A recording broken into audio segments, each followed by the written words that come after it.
Before the world sees your wins, your soul has to feel your work. It's the reps nobody applauds that produce the wins that do, all through a shifting of your identity into a dominator.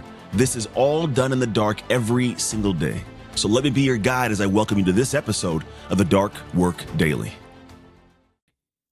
Today's a discussion about one that most don't even think about. And oftentimes I get it. It's one of the things where if you subscribe to the idea of hustle all day long, what I'm going to talk about today won't resonate deeply. In fact, it'll be counterintuitive.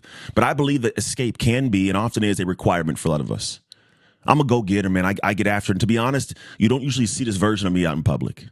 This is a version of me that's been tucked away, and usually I bring him forth in the weight room. I bring him forth in my coaching. I bring this guy forth in the background when I got to work on something. I got to talk myself into something. I got to kick my own ass to move a little bit, we'll call it. But I found that for me, there's a different dog, a different fight that's got to come out, and I have to make sure I balance that with rest. Now, I'm not saying to rest often. I'm saying earn your rest. And I've talked about this many times in the past, but I think that people, they don't comprehend that rest and recreation is something you earn after the grind.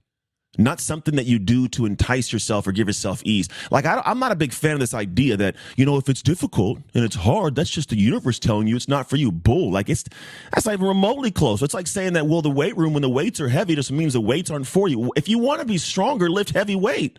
And it's going to be hard. It's gonna drain you. Right now, I'm in the middle of doing exercises where I've lifted all my life, like since I was in high school, all my life. And I find that even now, like, I still got to push myself. And I'm in the middle of doing what's called all failure sets. My goal for my trainer and I is to pack on a lot of muscle right now, cut it off in the summertime. You don't care, but I'm going to tell you anyways. Because here's the thing. I have to go in the weight room, and I'm scared internally sometimes of what I'm about to do to myself. It gets me a little, there's a little bit of a little fear, but I match it with courage and go, let's go to work. I go, get the first set. Let's get the first set going. And when I say all failure, it means that I'm doing 7 exercises that have between 3 and 4 sets each, and everything's to failure. Chin-ups with weights to failure, bench press to failure, rows to failure, bicep curls to failure, shoulder lifts to failure, every single thing. I'm talking every rep you're going, and every set you go to the end where you can barely get any more out of you. Halfway through, I'm wanting to throw up. It's tough, right? And I got to push myself because I realize that for me, I can't wait for the rest day tomorrow. And when I rest tomorrow, I want to feel like I accomplished something and I've earned the rest I have. But I'm going to tell you this too. If I stacked every day back to back 7 days a week of this, I would quite literally fall apart. My joints would be messed up. I'd tear muscles. I wouldn't recover. I'd probably actually get physically sick. Now, why am I saying this? Because I think there's this perspective of the physical nature that attaches to the mental and emotional nature that really connects and makes sense. You got to rest in between. So when you get back to the weight room, you have something in your body left. But I'm going to failure. I'm pushing as hard as I can the moments I'm pushing. And then when I'm not, I'm done and I'm resting and I'm enjoying the rest. But I need that rest. So when I get back in the weight room, I can go again. Now, in the world of business and dream chasing, you might find that you got to go to work because you got a job and you want to give yourself freedom to get out of that job at some point. Or you have a business with tasks. You don't want to do the tasks anymore, but you don't have to find a way to alleviate the stress. It's too hard. Lean into them. Find a way to build the muscles around that, go to failure in it, and figure out how to do it. Be a problem solver. Stop leaning on everybody else to solve every little problem you have. Solve your own problems. Build the muscles that life requires you and your dream requires of you. And then what happens is when you've done that push, you've leaned into it this way, on the backside of that, now you can rest. Now you can be peaceful, but you have an appreciation for it. You've actually earned this. See, dominators, they don't just do it all day and never stop. They recharge, or they know they're not going to last. You have to realize that rest is part of the process, but it's not a break from it. It's not alleviating the stress. It's just making sure that when I work, I work. When I don't, I don't. And for me, the dance is a beautiful dance because I know that whenever I'm resting and I'm taking time off, I've earned that rest because I get to experience and enjoy the fruits of the work period. Like, I get to live a life of beautiful freedom. I get to travel and go places, spend time with my wife and kids.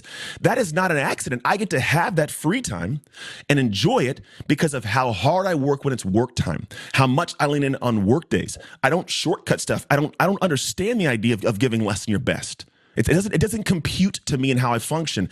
And it's funny because I live this life and people either think it's fake or I'm lying, or they try to diminish what my life is, and you find the trolls online. And it's not, I don't even feel like angry at it. For me, I sit back and I go, what an idiot.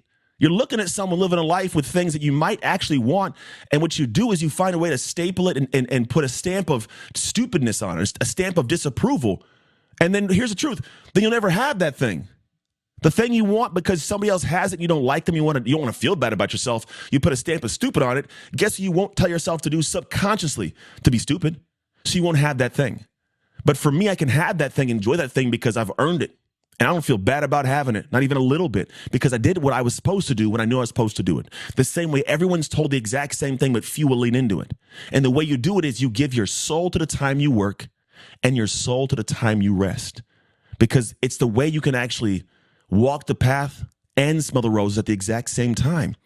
You could take time to breathe into what you've got just in front of you and embrace it, and then go, you know what? I want more of this. So when I work, I'm going to work. And it goes back and forth. It's a beautiful thing. It's what the most successful people I know do. They work when they work, yes. When they don't, they appreciate and they enjoy it. But you got to have a balance to it all, or a harmony. I don't think it's balance, a harmony to it all. The harmony creates a life that it's enviable by other people. So my friend, find a way to lean into life and realize that escape, it can be and often is a requirement, because if you don't do that, you won't have anything to work at the level you need to. So when you're done working, you can appreciate all the things you've built. If this episode stirred something in you, good. That means there's work to be done. Don't ignore it, because listening is just the beginning. Because real change happens when you engage and you commit. So I invite you to join the Dark Work community inside the Dark Work app, which is where you communicate with amazing people on the same journey as you. You can find them on the App Store and the Google Play Store right now. Step into the conversations that sharpen your habits, strengthen your identity, and keep you locked in to the Dark Work.